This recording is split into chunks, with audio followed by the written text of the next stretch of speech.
misericordia corporal, la donna di come, la continuame, la donna di sé, la donna di vivere, la donna di sé. Para no estar misericordioso, de manera Jesús está misericordioso con nosotros. Amén. No, mi hermana, llene de misericordia de Dios. Dios ha llamado a Padre a celebrar que soy misericordioso, que viene por Dios siempre en un plan de todo el costo de la raza.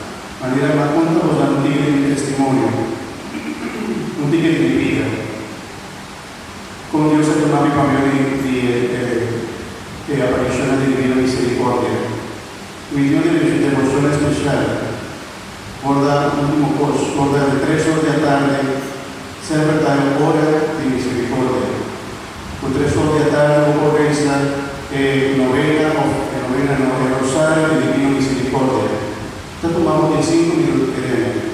No es una cosa cortita, pero Jesús avisa que el borde de misericordia, el borde de misericordia está arriba tu mente. Y con los pobres aquí, especialmente para un enfermo, puede que está muriendo, puede o no necesitar 3 horas de tarde, a borde de misericordia para aplicarnos.